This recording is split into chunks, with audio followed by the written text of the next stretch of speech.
Instaurées par décret présidentiel en février 2018, les maisons de justice au Togo se présentent comme des structures judiciaires de proximité visant à rapprocher la justice des citoyens, particulièrement des populations vulnérables.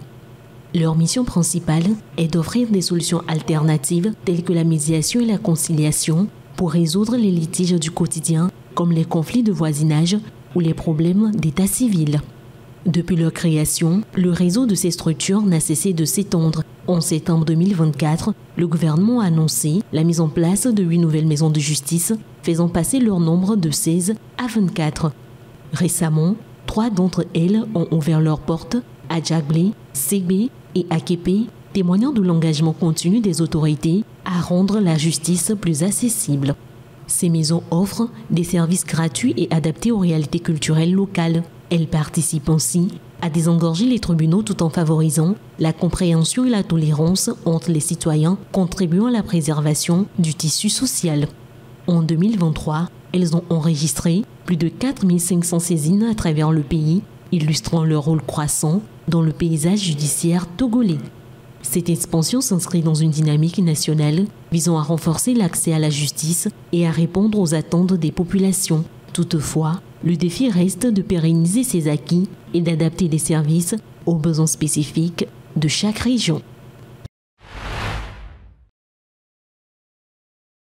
C'est la période des fêtes de fin d'année. L'ambiance s'installe peu à peu dans nos villes et villages à l'approche de Noël et du Nouvel An. Malheureusement, il s'agit aussi d'une période associée à une hausse d'actes d'insécurité. Afin de permettre à tous les citoyens de passer ces moments dans une bonne atmosphère de fête, le gouvernement compte renforcer la sécurité. Ainsi, le ministère de la Sécurité et de la Protection civile lance une opération de sécurisation dénommée Kéligou sur l'ensemble du territoire national. Ce dispositif comprend des actions de police administrative et judiciaire, incluant des opérations coup de poing et de contrôle de zone, ainsi que des patrouilles de sécurisation et de proximité de jour comme de nuit, puis des contrôles d'identité et de routiers. L'autorité signale également que cette opération pourrait conduire également à des interpellations pouvant conduire à des gardes à vue. Par ailleurs, il est aussi demandé aux citoyens de signaler toute situation suspecte ou tout individu au comportement inhabituel en contactant les unités de police ou de gendarmerie.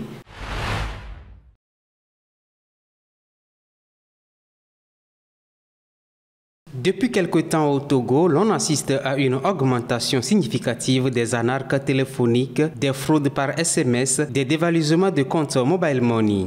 Il s'agit des pratiques qui exploitent la vulnérabilité des utilisateurs de téléphones mobiles. Ces escroqueries continuent et prennent surtout de différentes formes. Pour mettre fin au phénomène, l'État togolais veut passer à l'identification systématique et obligatoire des cartes SIM pour plus de sécurité. En effet, selon l'autorité, cette identification est obligatoire à tous les abonnés au service de communication électronique au Togo. Aussi, l'exécutif interdit la vente anarchique des cartes SIM et surtout la vente de celles préactivées et préidentifiées. Cette décision permettra une meilleure traçabilité des communications électroniques pour un environnement numérique sain. Par ailleurs, il est aussi demandé aux opérateurs de limiter le nombre de cartes SIM qu'un même abonné peut détenir auprès d'eux.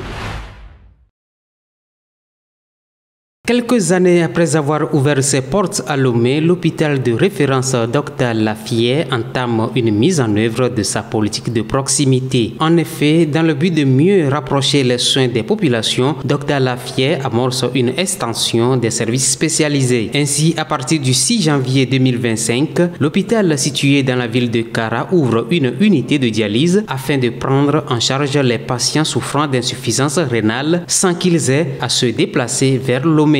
Cette initiative vise à réduire les disparités dans l'accès aux soins spécialisés des patients de la région, notamment de la centrale et des savanes. Rappelons par ailleurs que le CHU Sylvanus Olympio de Lomé est le seul hôpital public disposant d'un service d'hémodialyse, mais sa capacité d'accueil est largement dépassée. Dans la région de la Kara, l'insuffisance rénale est la 6e cause de décès avec un taux de mortalité de 21,3%.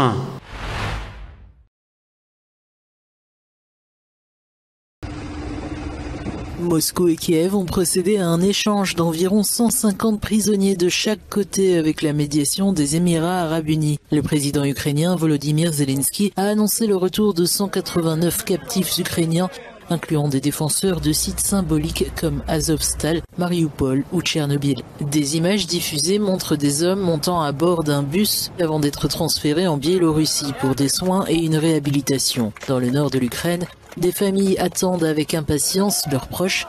Cet échange, l'un des plus importants depuis le début du conflit, marque un moment d'espoir dans une guerre qui laisse encore des milliers de captifs en attente de liberté.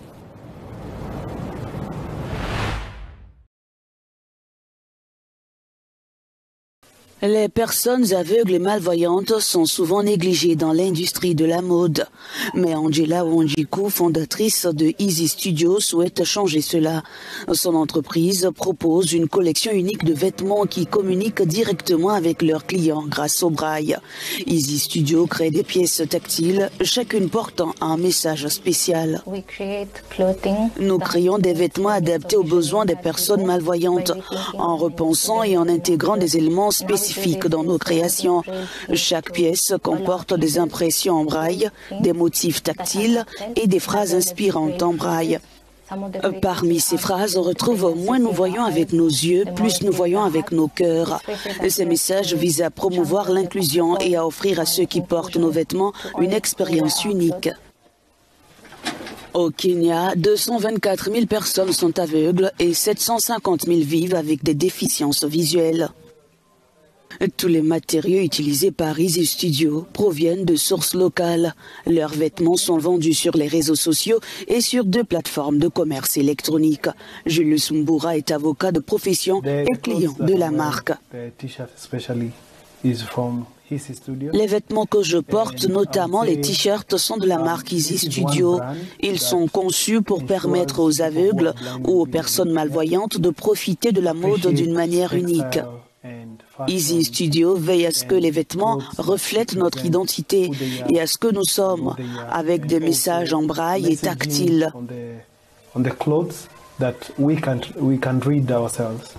Cela me permet de lire les messages sur mon t-shirt moi-même sans avoir besoin de dépendre de quelqu'un d'autre.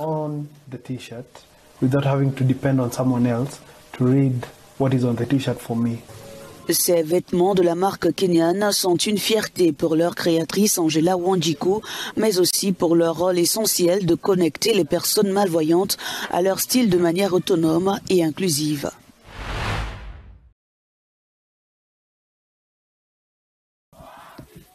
Dans les rues de Nairobi, la colère gronde. Des manifestations dénoncent l'augmentation des enlèvements, ciblant les opposants au gouvernement. De nombreuses mères de famille exigent des réponses du président kényan William Ruto. Elles appellent les autorités à révéler le sort des personnes disparues et demandent la fin immédiate de ces pratiques.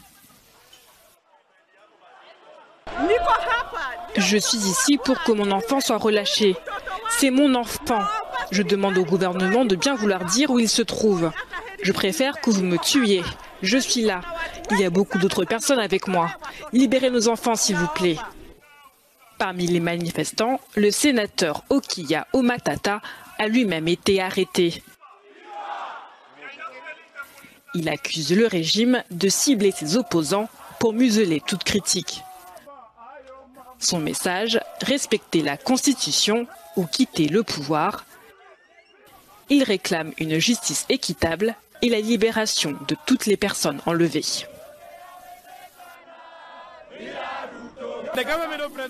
Le gouvernement du président William Ruto doit cesser d'enlever des gens.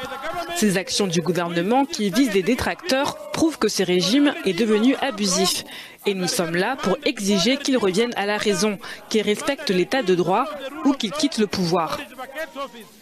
La Commission kenyane des droits de l'homme dénombre 82 disparitions depuis juin. Malgré les promesses présidentielles, la peur règne. Les ONG redoutent un retour aux méthodes répressives du passé, marquées par l'impunité et l'absence de justice.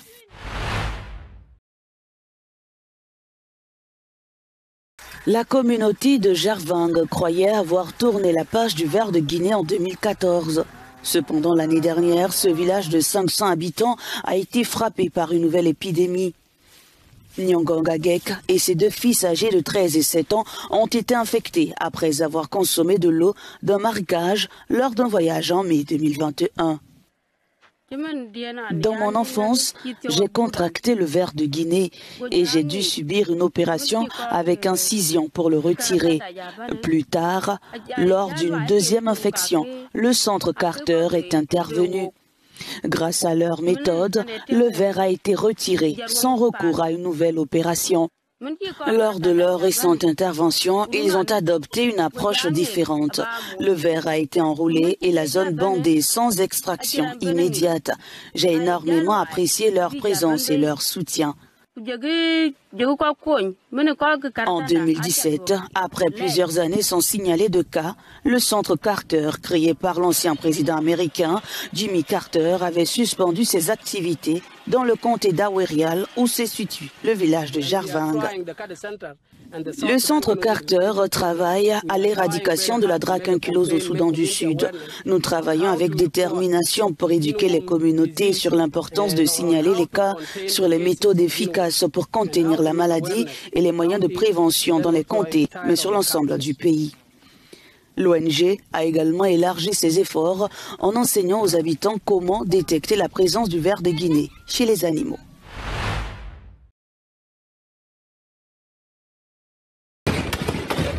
Pretoria exprime son soutien à Maputo en pleine crise post-électorale. Sidney Mufamadi, envoyé spécial du président sud-africain Cyril Ramaphosa, était au Mozambique pour tenter de trouver une issue à la crise. Le pays est confronté à une situation tendue, marquée par une opposition qui depuis près de 3 mois ne décolère pas et organise régulièrement des manifestations pour contester les résultats des élections. Des protestations réprimées par les forces de l'ordre. Ces troubles se sont accentués avec la confirmation de la victoire du Frélimo aux récentes élections. Une décision qui a suscité la colère de l'opposition et d'une partie de la population qui dénonce des irrégularités dans le processus électoral. Venancio Mondlane, leader de l'opposition, a annoncé lundi son intention de suspendre les manifestations pour une durée de 5 jours. Cette décision vise à permettre l'entrée d'organisations internationales afin qu'elles mènent des enquêtes sur les violations des droits humains présumées commises par les forces de sécurité.